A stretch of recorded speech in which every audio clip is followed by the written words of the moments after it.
Hey guys, what's going on? It's Eli back with another review video, and that's right, of course, continuing on with the Spider-Man Marathon. Now we've come to The Amazing Spider-Man 2. Now, The Amazing Spider-Man 2, well, I remember seeing this in theaters. I remember me and Lil Blue, we went to see this, and I'm telling you, because there was a lot of Marvel films that came out, and quite a big year for 2014, I should say, for Marvel. There was The Amazing Spider-Man 2. There was Captain America 2, The Winter Soldier.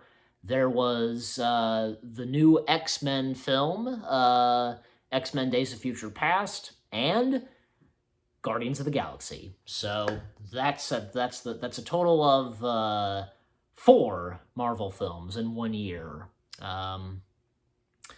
You know, 2 of the MCU and 2 in, their own Marvel, that kind of stuff, their own world. Anyways, so, The Amazing Spider-Man 2. So, I remember me and Lil Blue, we saw this in theaters. We thought it was pretty good. And, you know what, because I think almost, I don't know, I'm thinking that maybe just a little bit better from the first one. I don't know, but still the second one was mutual, People didn't like it, and some people did like it. So, of course, with Andrew Garfield and Emma Stone and Sally Field and Dennis Leary popping up a few times as, I guess, the ghost or, inside of Peter's head, of George Stacy. And Paul Giamatti as the Rhino, in which he becomes the Rhino at the end, which I'll mention when we get to the ending. But new characters like one character we did not see in the first one for some reason, and that is, of course, Harry Osborne, played by Dan DeHaan. I think I got that right, yeah. And Norman Osborn. I got to remember that name. Norman Osborn. Harry's father. This time in the Amazing Spider-Man universe, played by Chris... Chris Cooper. Yeah, Chris Cooper. I almost forgot the last name. I was almost about to say Wood, but no, it's Chris Cooper. So Chris Cooper being Norman Osborn, and what we get of Chris Cooper, there's some video footage of Chris Cooper and Richard Parker, because they were partners and creating things and literally, because what we get of Chris Cooper as, need I say, Norman Osborn, is the fact that we see him on his deathbed, in the hospital, and the look of Norman Osborn, it practically shows that he became the Green Goblin, his skin kind of peeling like a lizard would, and his nails, his fingers, his nails are longer. Ugh.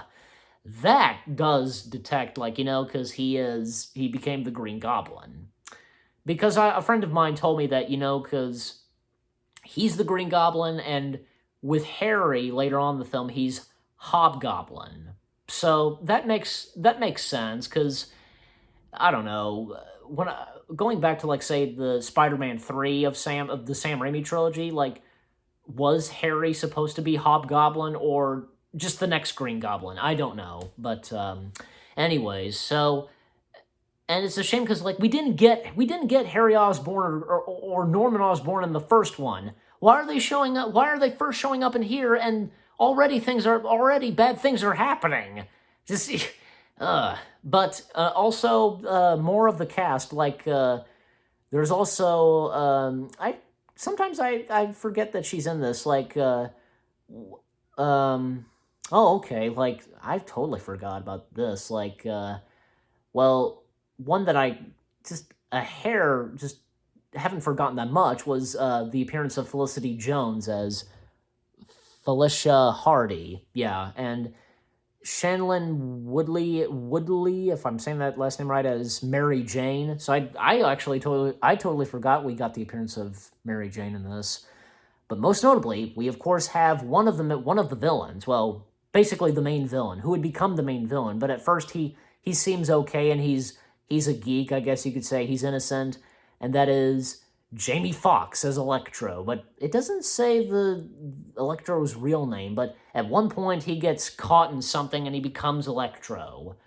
And yeah, so and like yeah, and like at one point cuz like I guess Spider-Man, he helps out Electro on something, and yeah, and like that whole sequence where they're in the center of Manhattan, and Electro being like becoming evil, etc., and Spider-Man getting the Spidey sense that people were about to touch steel handrails, and he saves them from that because of the electric coming up to them.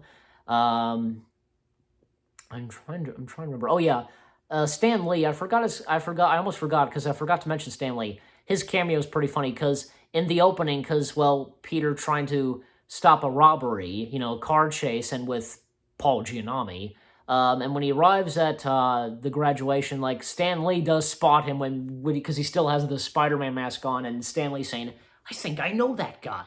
It's hilarious. It is. Stan Lee's cameos are the best. So, and I totally forgot about him too being in this. B.J. Novak as All-Star. It doesn't show the full name, the full last name, but oh well. The action sequences were cool and great, and especially the defeat of Electro. Like, I can't remember if he really died, I mean, he's electric, but, I don't know. But, of course, like, for one thing, we've got, Spider-Man No Way Home, but the thing is, Electro is has an entirely different look. Clearly, when you look at Jamie Foxx as both Electro and this that I'm reviewing, The Amazing Spider-Man 2 and No Way Home, yeah, we'll find out like which Electro it is and which Electro Jamie Foxx is in No Way Home. So, anyways, but and then like once Electro's defeated, then comes in Harry as Green Goblin because earlier he transforms into the Green Goblin, and I just like it because you know what? When Harry snatches Gwen, I almost said Emma. Well, Emma Stone playing Gwen. Like Gwen says to Harry, Harry, stop this, and Harry is dead, and I think he's got a point because Harry is no more, and now it's Green Goblin in person. So, and the fight between Harry / the Green Goblin or Hobgoblin, whichever it is, and Spider-Man / Peter Parker, and they're in a clock tower, and Gwen holding on to a spider web, and when the clock strikes and the web gets snapped, and man, let me tell you, because one thing that was one good thing from this, and it was emotional. Okay, I mean, I can't deny it. It was, Gwen's death. You think that she could make it, but and by the time that Spider-Man catched her with the web, but you still hear that on the floor, just man. But nope, she dies, and it's very emotional. And you know what? Andrew Garfield nailed it at bringing an emotional to that. So good job, Andrew. And the funeral taking place for Gwen, and Peter pretty much stepping down as Spider-Man, especially after that. But the epilogue of this, Paul Giamatti's character possessing the armor of the Rhino, and what was cool is we got an appearance of Doc Ock's robotic arms, and we see the aftermath of what happens with Harry. He goes to jail, to prison, I should say.